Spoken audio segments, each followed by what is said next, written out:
irmãos, que a paz e a graça do Senhor Jesus estejam com todos nesta manhã. É um motivo de alegria que nós podemos estar aqui nesta manhã, ao qual nós vamos estar aprendendo da palavra do Senhor nesta manhã. Por isso eu convido você para abrir sua Bíblia no Salmo de 119 e o versículo 11, que diz assim: guarda no coração as tuas palavras, para não pecar contra ti. Quero convidar você neste momento para que nós possamos fazer uma oração, e depois da oração nós vamos ouvir um louvor, e depois do louvor a mensagem do Senhor. Vamos orar? Senhor nosso Deus e nosso amado eterno Pai, agradecemos, Senhor, mais uma vez por esta manhã que o Senhor tem concedido às nossas vidas. Nós agradecemos, meu Deus, pela proteção que o Senhor nos deu durante a noite. E agora, Senhor, temos essa oportunidade de podermos estar aqui juntos, Senhor, para podermos ouvir a Tua voz neste momento, Pai. Usa Teu servo para que ele não fale nada dele mesmo, mas que ele possa ser usado pelo Teu Santo Espírito para a edificação de nossas vidas nesta manhã, Pai. Nós agradecemos por tudo e oramos no nome do Senhor Jesus, o nosso amado e eterno Salvador, o Senhor Jesus Cristo. Amém.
Pecador que sou eu.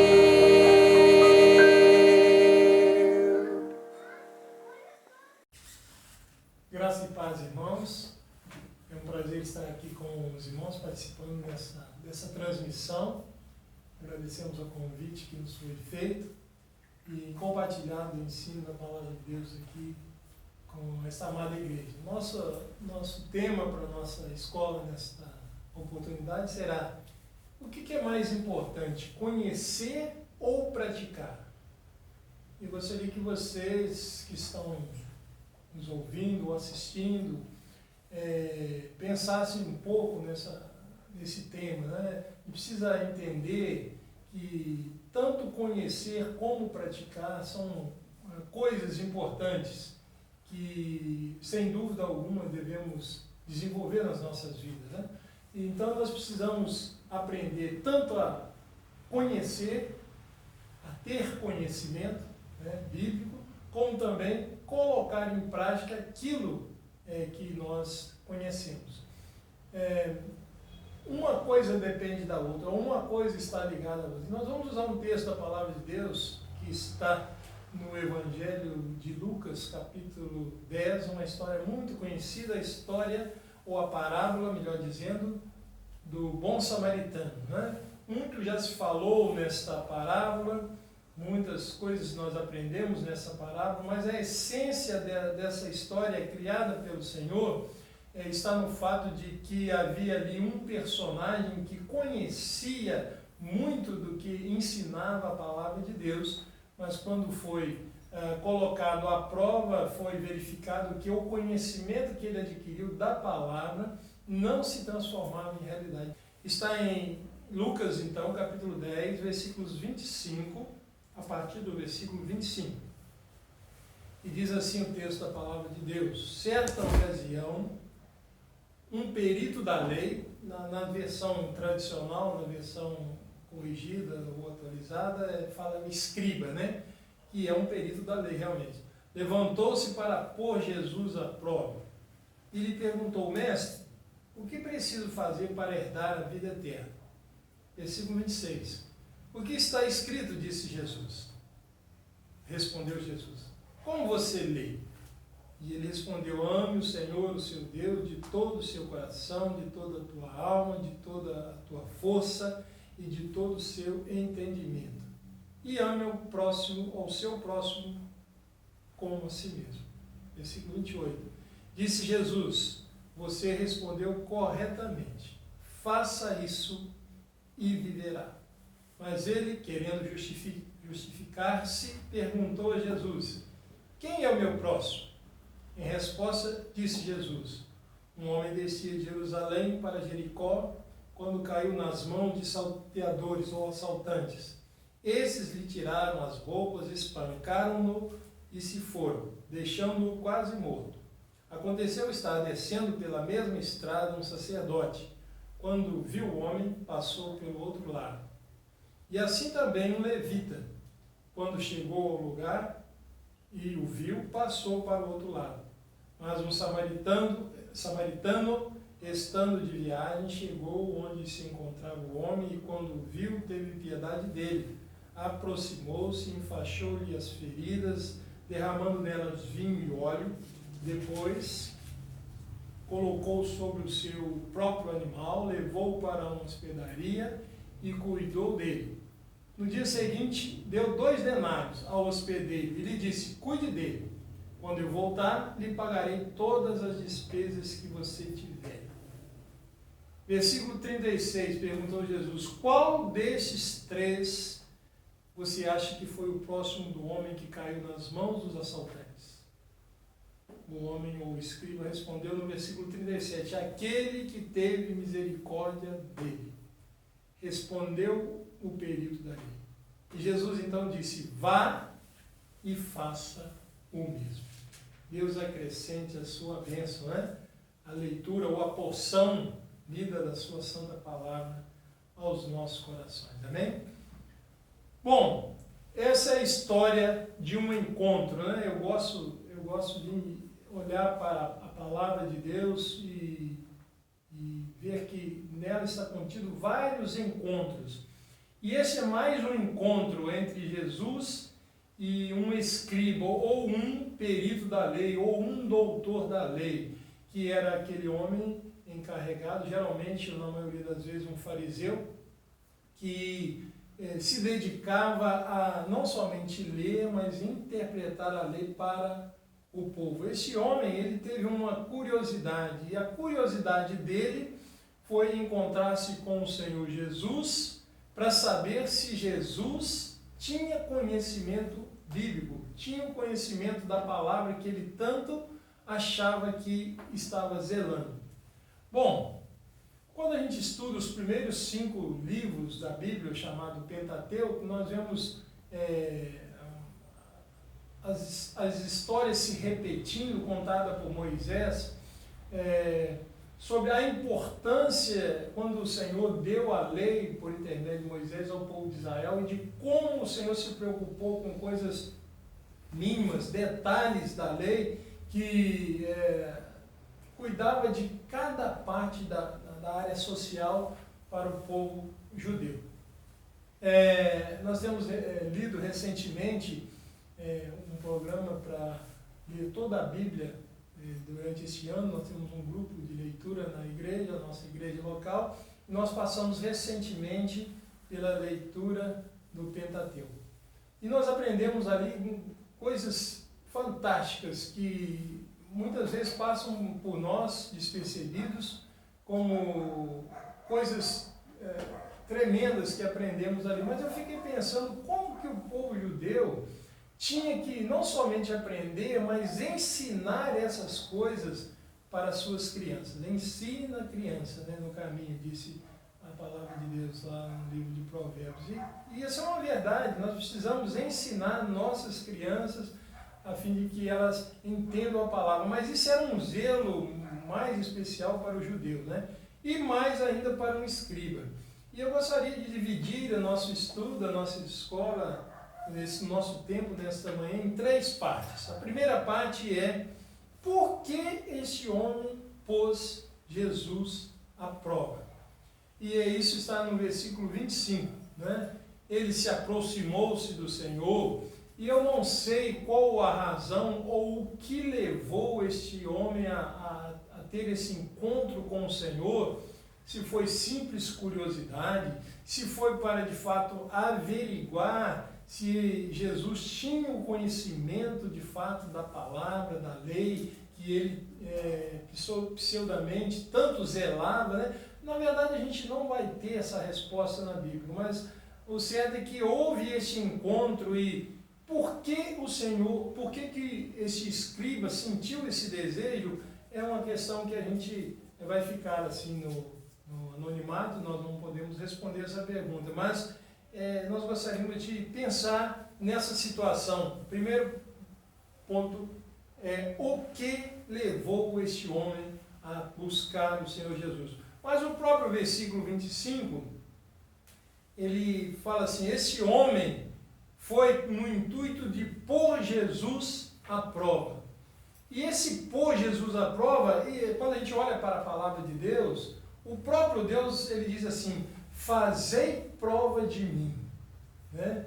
Quando ele disse lá em Malaquias, né? Fazei prova de mim. Deus gosta de ser colocado à prova no sentido de que nós podemos verificar que aquilo que Deus promete, Ele cumpre.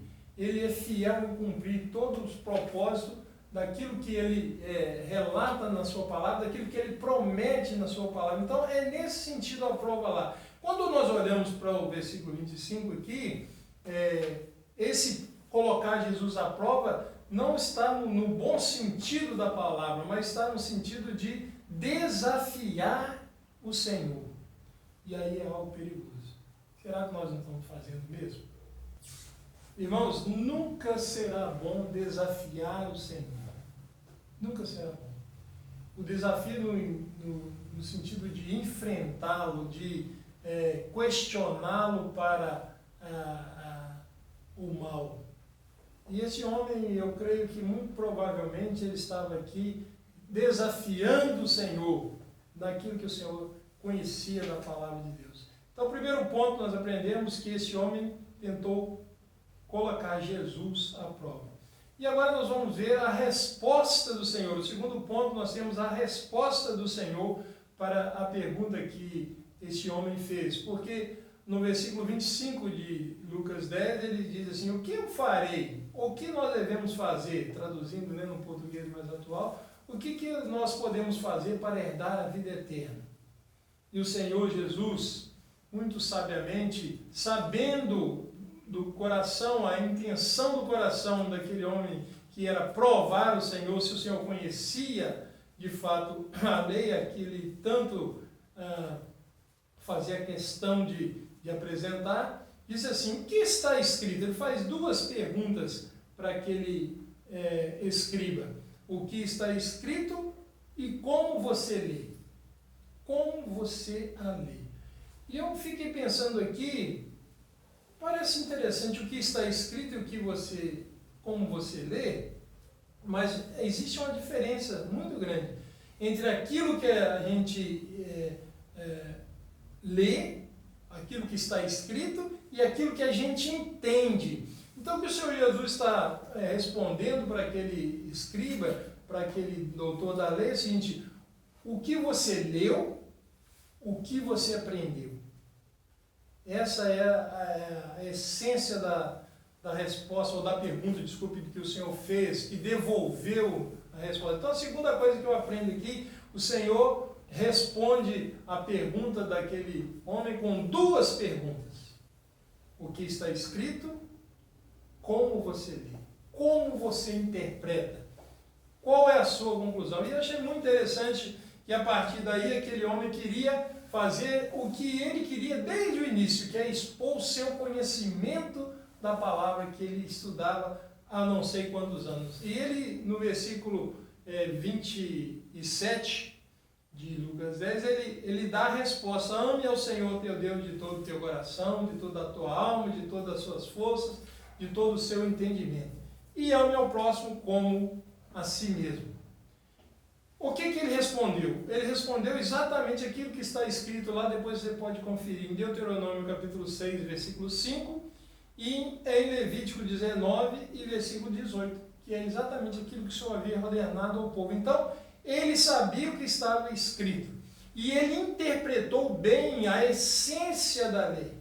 E o Senhor Jesus, mais adiante, numa resposta a um judeu, ele também disse: a lei ou os mandamentos se resumem de fato em dois: é amar a Deus acima de tudo e de todos, e amar ao próximo. O Senhor também fez um resumo de toda a lei, e este escriba, de fato, ele leu e ele entendeu a essência da lei, que era exatamente o amor a Deus, o amor no sentido vertical, né? Amar a Deus, e o amor ao próximo, agora no sentido horizontal, né? Aquele que está próximo de mim, próximo de cada um de nós, né? E ele não somente leu, como ele entendeu aquilo que estava lendo. A resposta dele foi correta. E o Senhor, então, devolveu a resposta, que é o terceiro ponto. Ou a resposta estava certa ou estava errada? A resposta estava certa. A resposta estava correta. Eu tenho uma sobrinha que gosta de ver aquele programa do Silvio Santos, hoje apresentado pela sua filha, do Jequiti, né? A hora do Jequiti. Eu vou fazer um propaganda do Jequiti. E existe uma última pergunta e ela tem a oportunidade de escolher algumas letras para ver se encaixa naquela palavra que vai aparecer final para ganhar o prêmio. E às vezes alguma sugestão, aí a resposta pode estar certa ou pode estar errada. Se está certa, ele ganha um prêmio. E o prêmio é multiplicado pelo número de letras que ela acertou. E aqui o Senhor, ele dá o veredito: faça isso, versículo 28. A resposta estava correta. Aquele homem então provou que ele conhecia a palavra de Deus. Provou que tudo que ele aprendeu, que ele estudou, estava correto. Ele citou corretamente a essência, ele conseguiu resumir perfeitamente toda a essência da lei, que é amar a Deus e amar ao próximo. E o Senhor Jesus disse: olha, terceiro ponto, faça isso e viverá. E quando a gente olha para o Senhor Jesus, por que ele disse faça isso?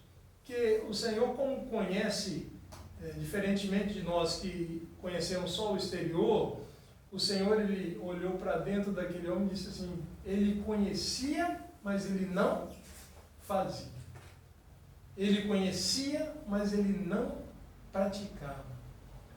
Irmãos, nós vivemos dias e que talvez isso esteja acontecendo, não sei se é aqui na nossa igreja, na igreja de vocês, né?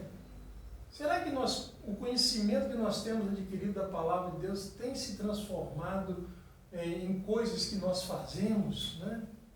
Eu fico muito preocupado quando eu vejo pessoas, irmãos, que conhecem tanto a palavra de Deus, que citam textos de cor, né? Mas tem dificuldade, às vezes, de perdoar, de amar o próximo. Então, estamos exatamente como esse escriba, que conhecia a palavra, mas que, de fato, não praticava. E aí, se a conversa tivesse acabado ali, aquele homem estaria satisfeito. Pensamos assim, ele não tinha nada, ele podia dormir muito bem aquela noite, porque era só praticar aquilo que ele falou que conhecia. Faça isso, disse o Senhor, e você viverá.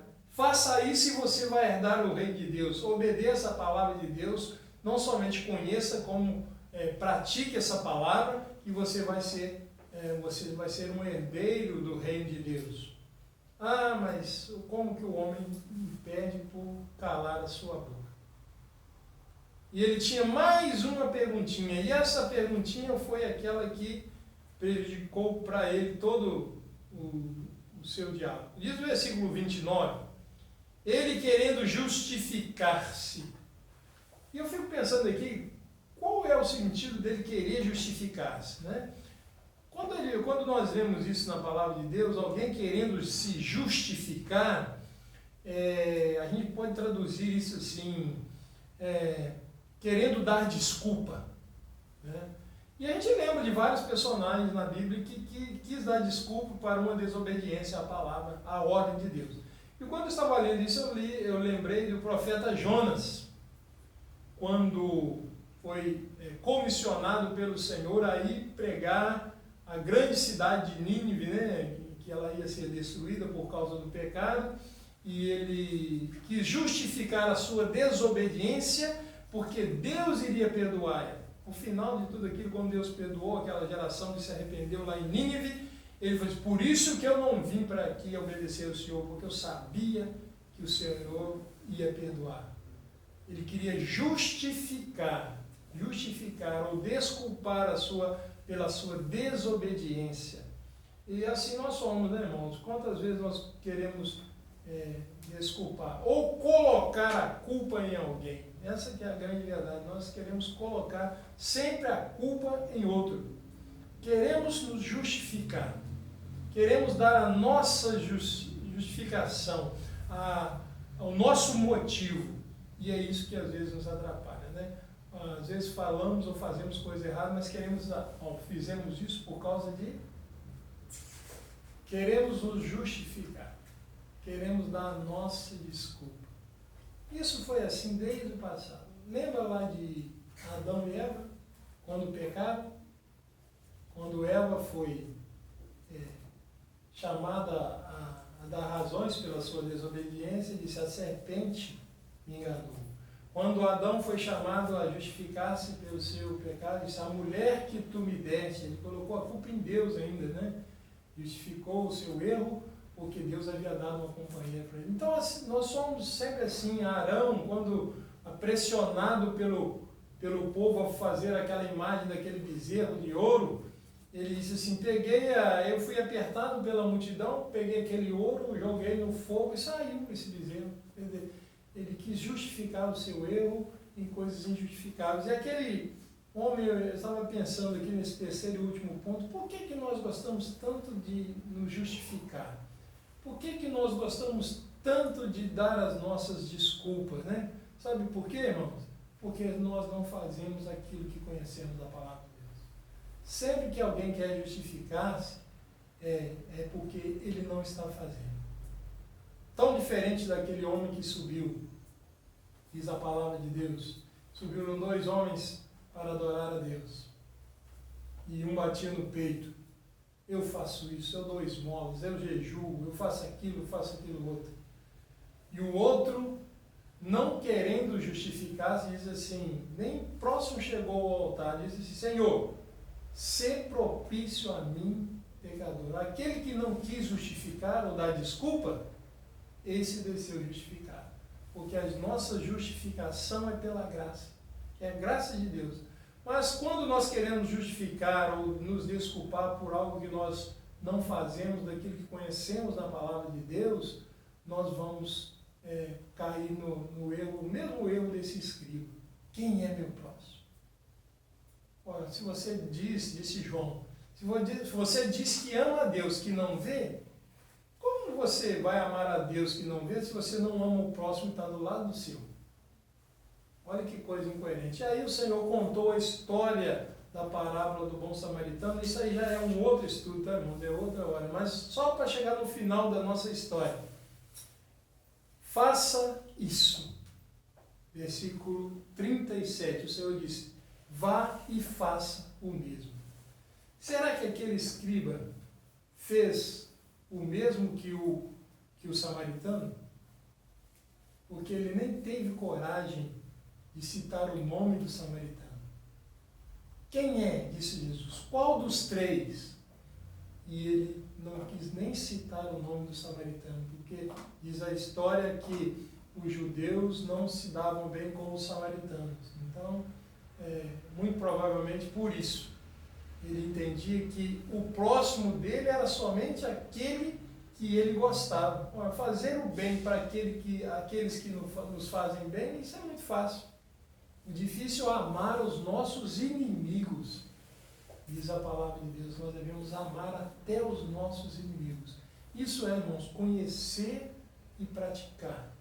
A Bíblia fala que aquele que ouve a palavra, conhece a palavra e não a pratica, é semelhante àquele que construiu sobre a areia. Vai vir os vendavais e vai derrubar a casa. E muitas vezes nós, como cristãos, podemos ter a nossa casa derrubada, porque somente conhecemos e não praticamos aquilo que conhecemos. Que esse despertamento sirva para nós, para a nossa edificação. Muito obrigado pela atenção de todos, e que você não seja, e que nós não sejamos, vamos nos incluir nessa, somente conhecedores da palavra, mas nos tornemos praticantes daquilo que conhecemos. Porque cobrar dos outros é muito fácil. O difícil é nós fazermos aquilo que nós conhecemos da palavra de Deus.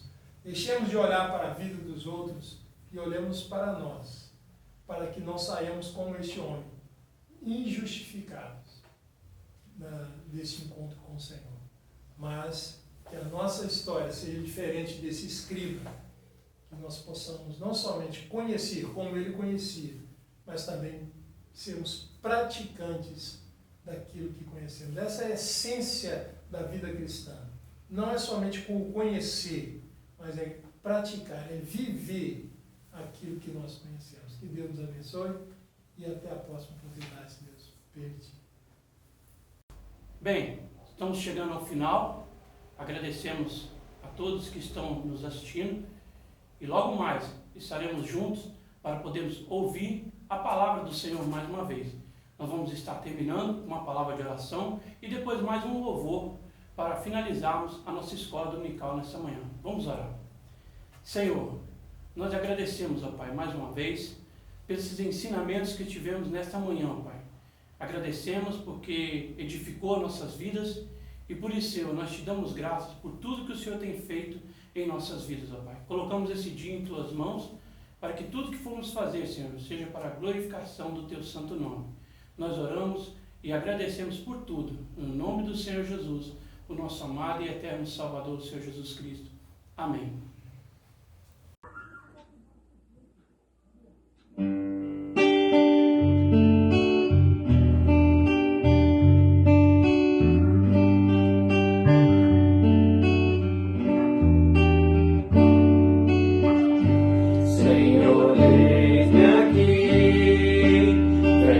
Transformar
poder do teu amor.